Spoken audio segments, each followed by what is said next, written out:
morning. Good morning, everybody. How are you? Good morning, good morning. Is everybody, are we there yet? Can you see us? Stacey, too generous by half, very sweet, very kind, very thoughtful. Bless you, bless you.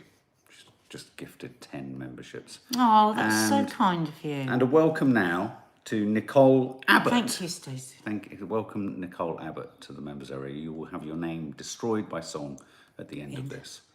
Right, we're going to kick off straight away with Paul O'Grady because, as I was just saying on Instagram, my phone was going crazy this morning with so many people within our industry because, of course, he's loved by so many.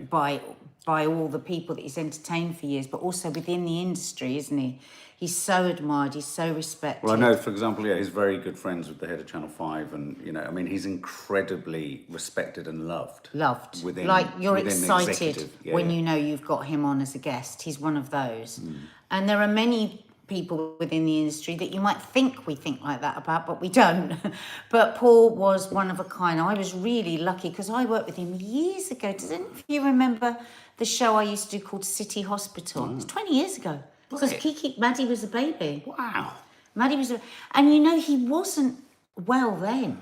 No, I mean, because 2002 he had his first heart attack. Yeah, and which is the year after. Yes, when Maddie was born. Yeah, bloody hell. And we used to do this show. It was a live show, and I was there for a couple of years, but it'd have different presenters come in. And I think for a week, but I think he might have done 2 weeks. I can't remember, it's so long ago. But what I can remember is he made me howl with laughter every single day. He was so funny and so dark humour as well, about his smoking, because he kept on smoking and all of this, and he'd had this heart attack. He was just, look at those kind eyes, such twinkly kind eyes. And I remember him talking to me about, because he was a social worker before but he was doing all the working men's clubs, wasn't he, as Lily Savage. And he was a social worker, and he used to work with really abused children and young people. And when he spoke about them, his eyes would just fill up with tears all those years later. Lovely. Yeah. And of course he had a daughter. He had his daughter. That a lot of people didn't know that he had a daughter as well. Yeah. Just 1 second. I just had a missed call, and sometimes that kills the sound. Is everything working okay? Just double. Sorry, I didn't want you to. Is it? Can you still hear us? Give us a yes if you can still hear us. Give us a yes if you can. Sorry. All okay. I think that's the doctors. Oh. No, but it's 10:30, isn't it? Yeah, but you're going in at 10:30. Yeah. All good? Okay. Yes, buffering. Yeah, it's all good. Okay, sorry. Okay, yeah. So so I just think, in my experience anyway, he was an all-round, really decent, super, super smart. That quick wit. I always say when somebody is really funny, you got to know they're really smart, because you just have to just tap in so quick.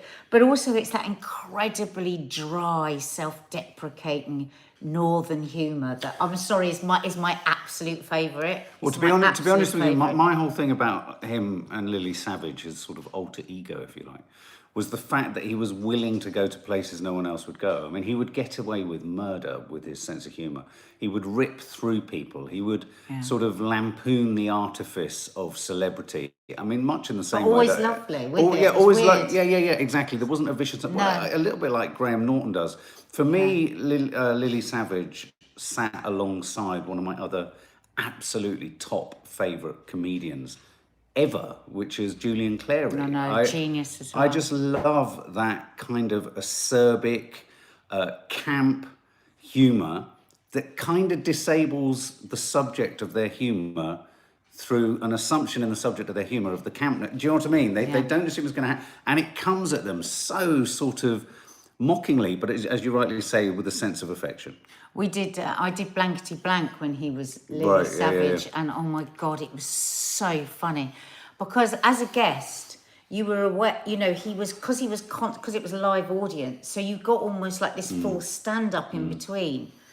But just so charming. I tell you what, so charismatic, so attractive. I was quite crushy on him. I can well imagine. He is a He's very, very good-looking good man. looking, very, very classy, but didn't suffer fools because he was just so smart. He's always really funny about Cilla Black, because him and Cilla Black were huge friends. Well, I saw as well. someone said on my Instagram post that they can imagine him up there with Cilla Black having a cocktail or two. Having a glass of 100 or a champagne. She was glass of partial champagne. to a glass of champagne with I Cilla. just wanted to read out. Obviously, tributes are coming in. I like this one from Paddy McGuinness. Paul started in the pubs and working men's clubs, but finished as an icon of British TV.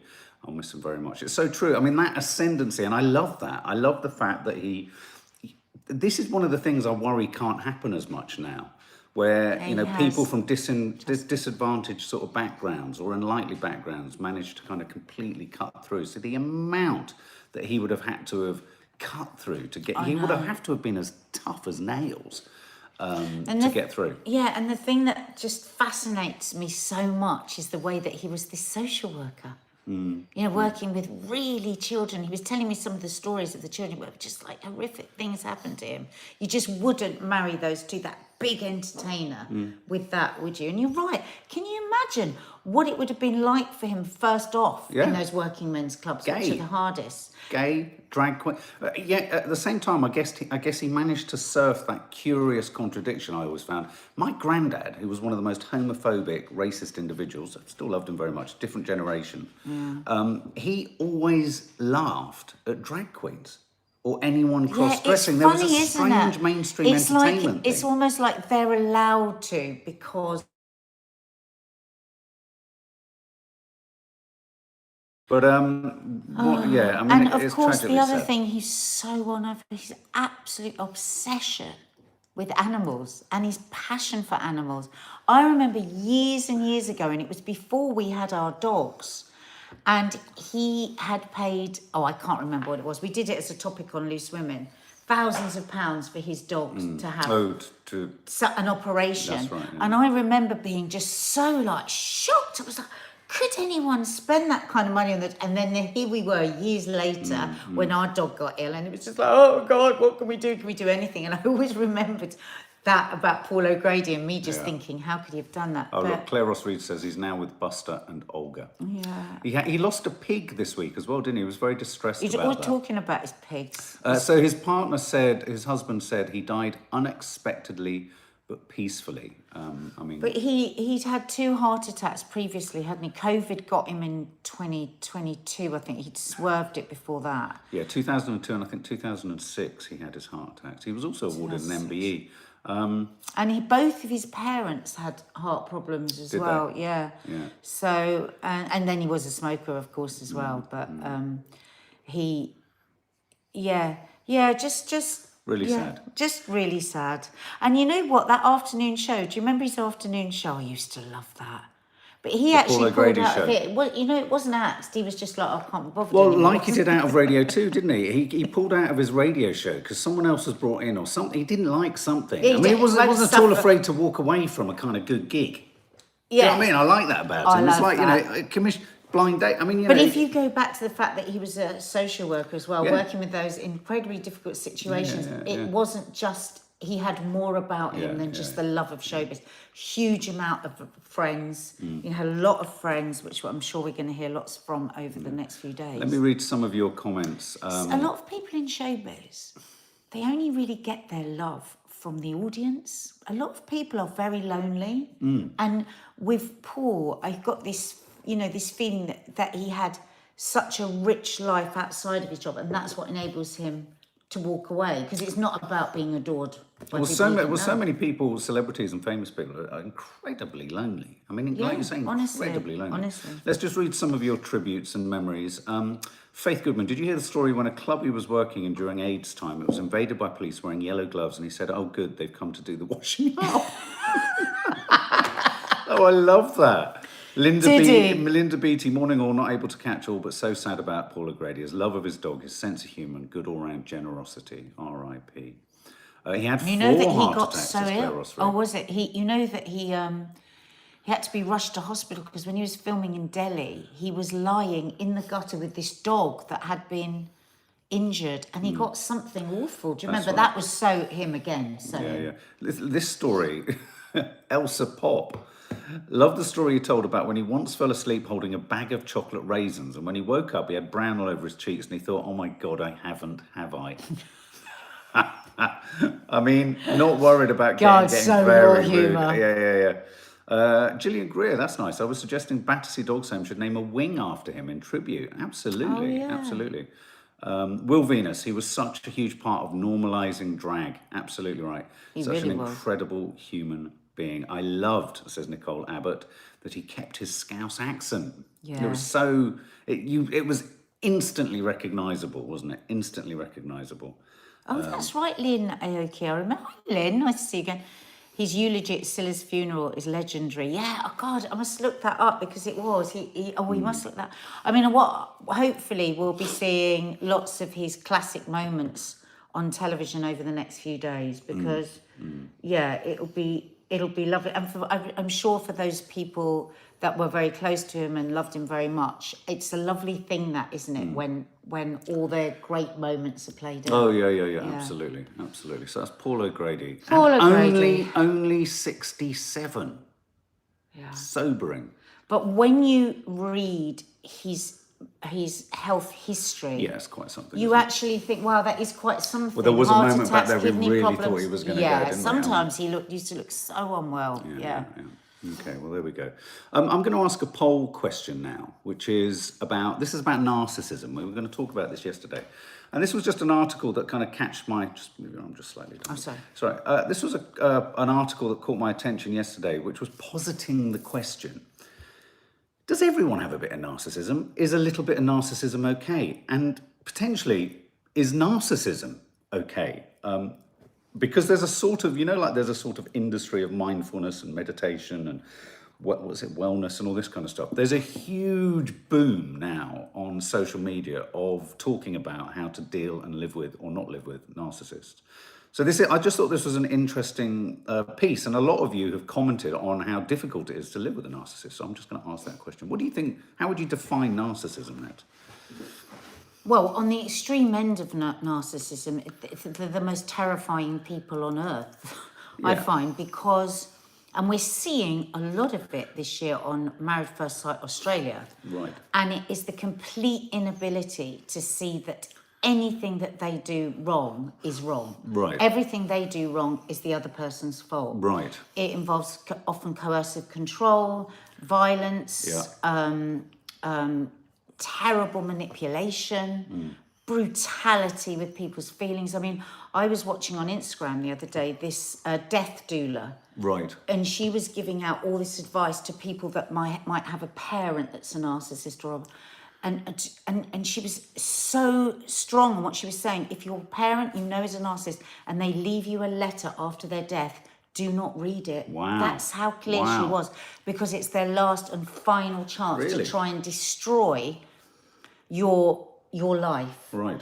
I mean, there's whole websites dedicated to adult children of narcissists and people that survive a narcissistic parent. Wow, so tough.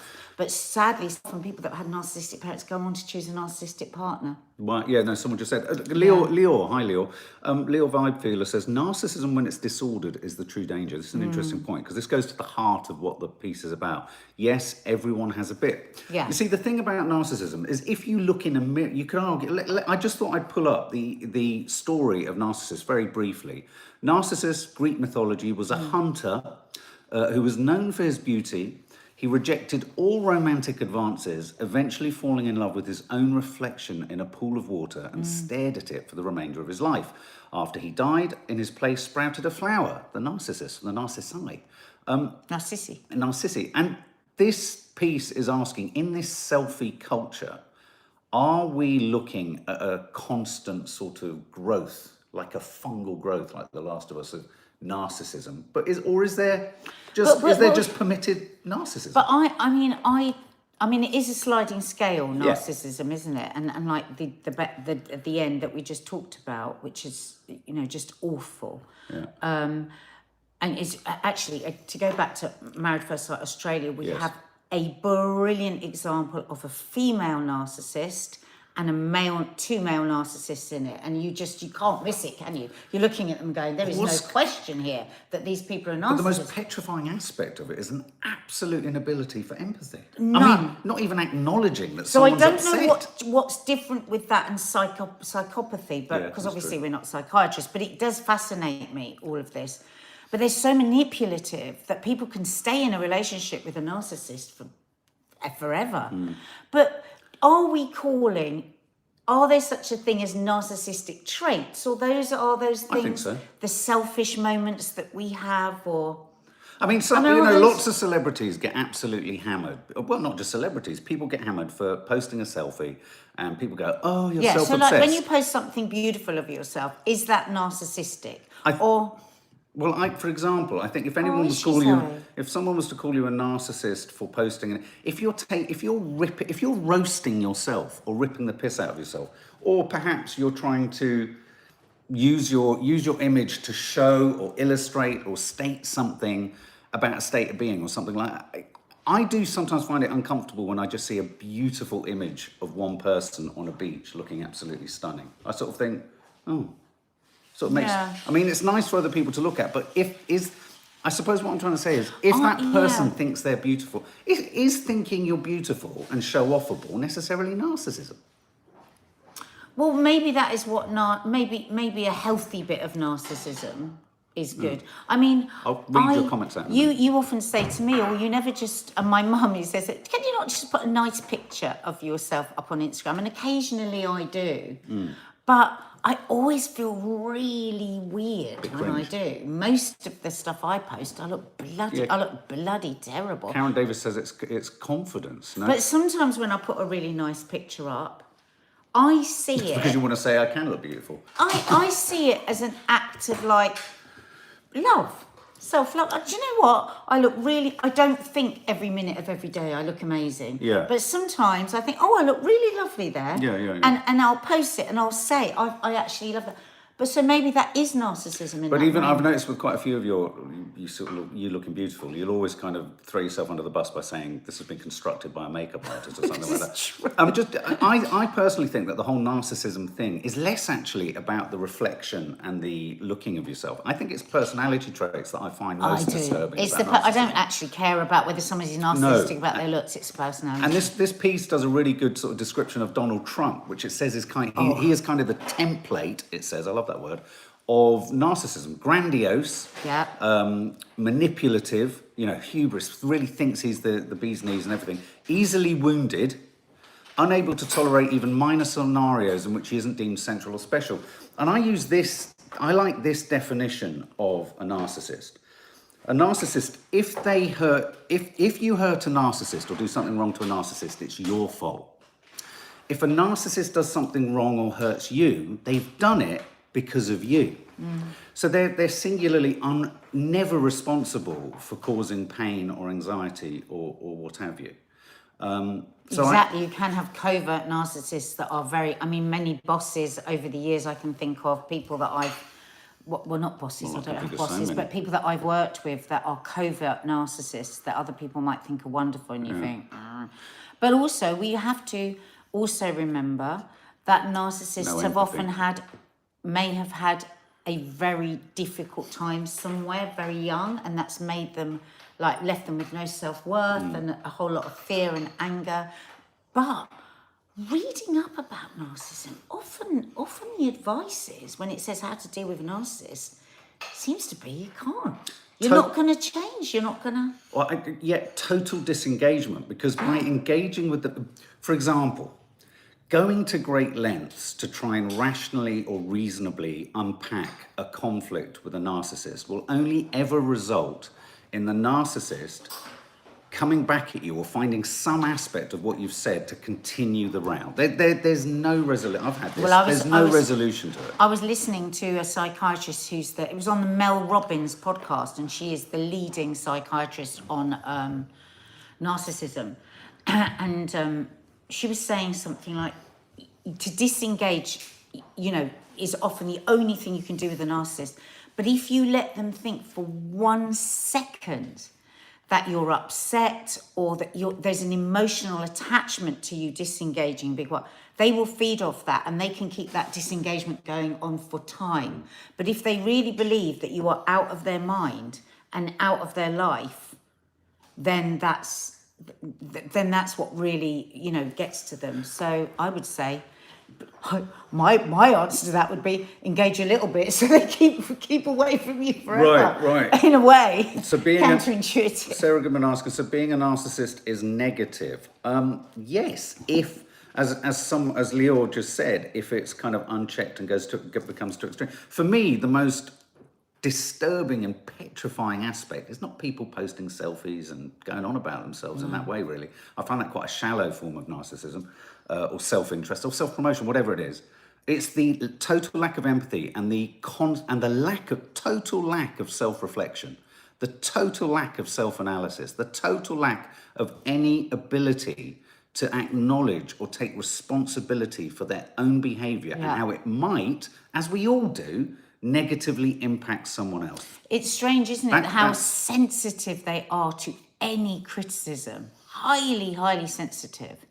Somebody there was just saying that her aunt was told by her psychiatrist that there was absolutely no point trying to work with whoever it was, the narcissist in her life, and to walk away. They will never change. Yeah. Zoe, you have to cut them off as they won't ever change. You damage yourself waiting for change. Or you damage yourself even more with the hope of thinking you can get to a place of change, Zoe. I'm so sorry that that's your reality with your mum. I'm so sorry, because it is truly, truly heartbreaking. And you know what? If you feel that your child might have narcissistic traits, I was looking around on that as well in online.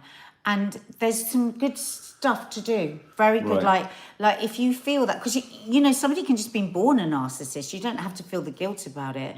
But there really are things that you can put in place at an early stage to hopefully rewind about. And one of those is very, very strict boundaries. Yes, absolutely. Laura Dion, punishment either by blocking, ghosting, or silence.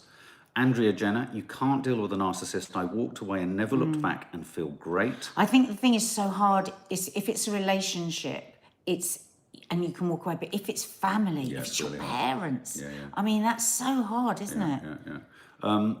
Where else? Oh, look, Minky Moo. I cut my mum off at 18. There's lots of you here with experience of this. Same with mine. I cut my mum off, Angela Thompson, because of my mother's, with her narcissistic tendencies, I recognise it now and keep away from them, including my next door neighbour, who tried to control how we lived 3 months after moving in. Yeah, it's that total control, isn't it? Yeah, Married at First Sight, Josh is a true gentleman. Hope he is happy now with his children. This is a show that's running at the moment on All 4. I've never seen a man broken. And the pure manifestation of narcissism in the woman that he was with. Absolutely no comprehension of what had happened to him or what she'd done. None. But he, within his shyness and his sweetness and with his gentle voice, articulate. Honestly, go, if you're not watching any of the other series, watch, was it Thursdays?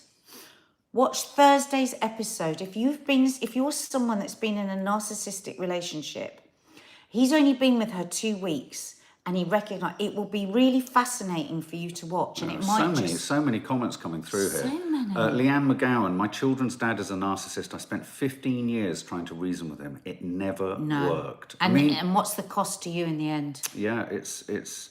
And I think you need so much. I would imagine if you have been the victim of narcissism growing up, that the very best thing for that is going to be a cross-sharing group, wouldn't you? Because you want to talk to other people that have experienced. Because you probably get to the point where you think it's you that's mad.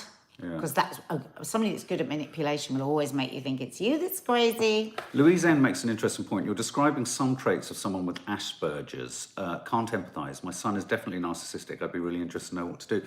That is a really difficult one, that. And I think I'm pleased you kind of mentioned it. I remember someone years ago who was a deeply selfish individual. I mean, really profoundly selfish and hurtfully selfish, and took pleasure in other people's pain. And I remember sitting with them at one point for whatever reason. and them looking at me and saying, do you know why? Do you know what? I think I'm really selfish because I'm on the autistic spectrum. I thought two things. I thought that paid a disservice to anyone who is on the autistic spectrum. And I hate to say it, I saw it as a self-justification of her really hideous behavior.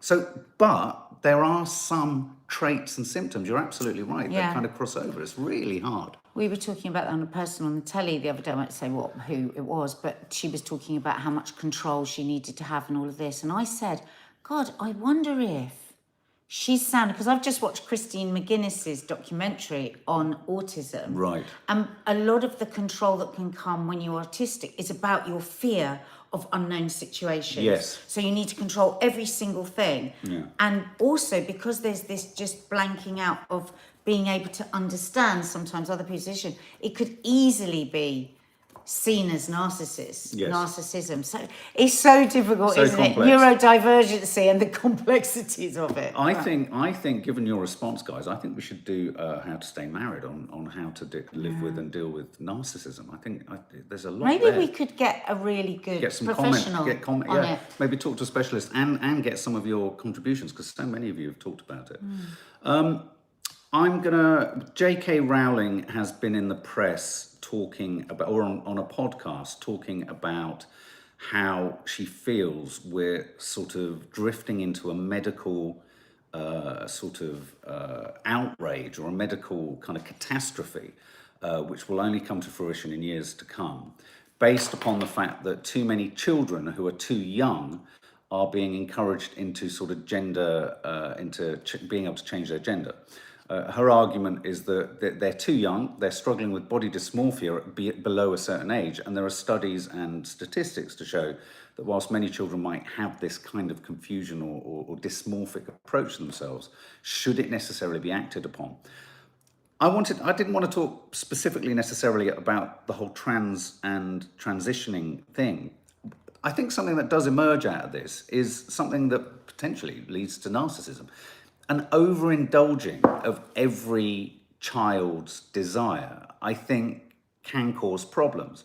I can think of someone years ago for whom I was suggesting something that I thought was for the child's welfare, and what came back at me is, no, I've asked the child and this is what they want.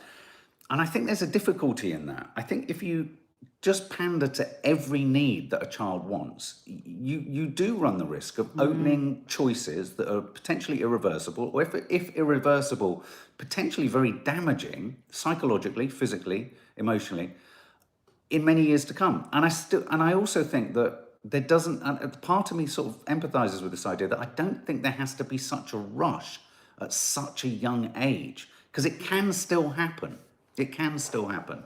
So I just thought it's interesting. And J.K. Rowling goes to great lengths to talk about how she's left-leaning and she is very concerned about a sort of fundamentalism within academic circles as much as general circles, where one's not even allowed to ask questions. And I do just think that I think lots of people are assuming what her position is and assuming what lots of other positions are, without actually reading the detail.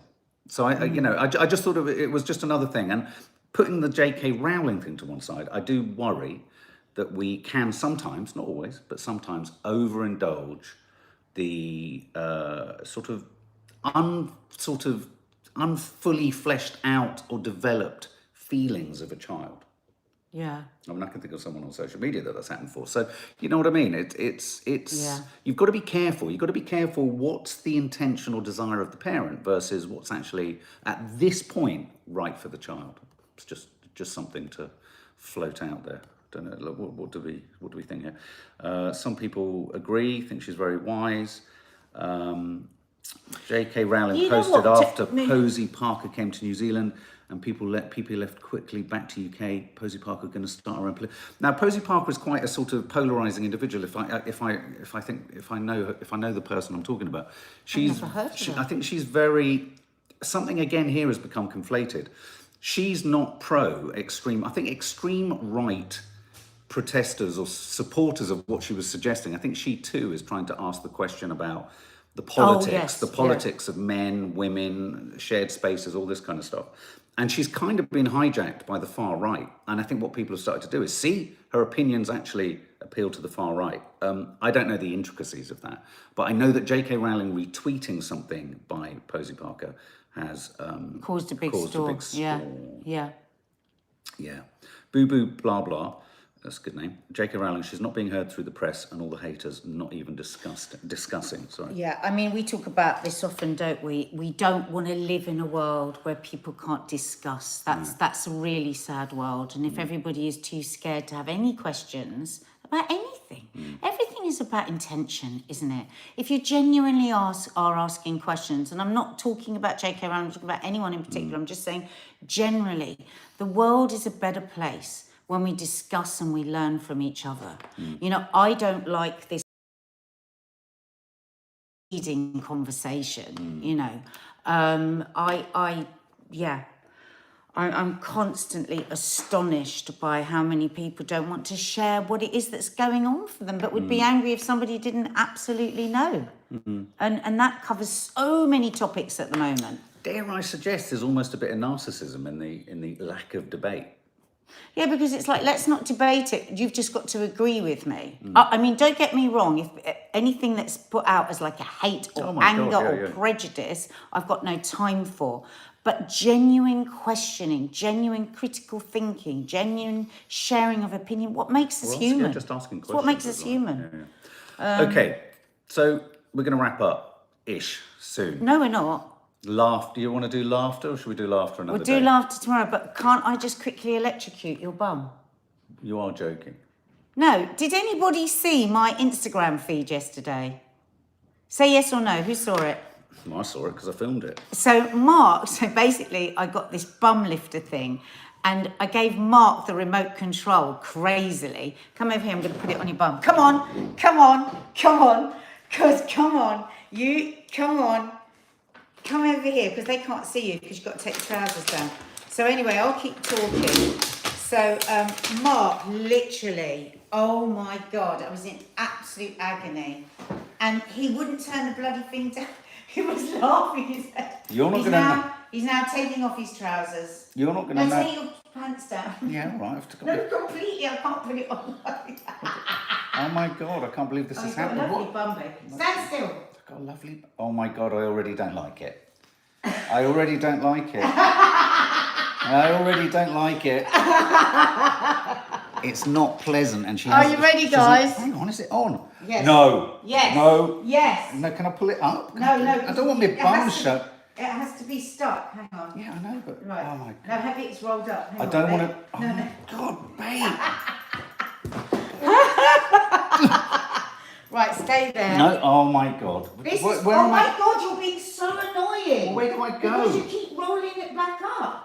Right, there and there. Okay, right. Now lift your trousers. Oh, babe, yeah, but it's going to be stuck in there. You're not going to be able to turn it off. It's going to be a nightmare. No. Right. Over there. No. Shall we watch him dance? No.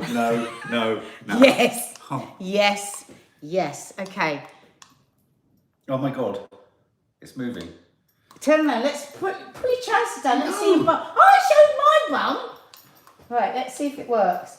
Oh! Turn it on. Turn the fucking thing on. That is so...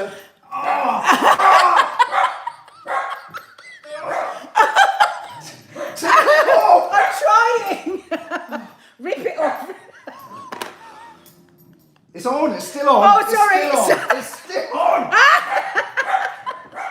Fucking hell. Oh, he's disengaged himself. Oh, but God, that's horrible. What you might like to know is I finally got the pregnancy thing, so we're going to be putting him through that on the blog. I'm going to put this on your forehead. I'm going to put it on your face. Don't. So anyway, check out my Instagram feed at Nadia Sawalha, where you can see what he did to me, and that's why I had to get. Oh my God, that's horrible. Horrible. Is that like a tennis I really, machine? really want to talk about the thing with the red flags and the dinner date. Do it now. No, don't Right, be silly. come on, let's do it. Let's go there. Let's go there. You're not Jeez. supposed to do that. It's dangerous. Put it down. Right. Are we going to do... We'll have to do it tomorrow because you've got to go to the doctor's. Yeah. Okay. Oh, Christ. All right. We love you lots, God, like jelly tots. See you soon. Bye.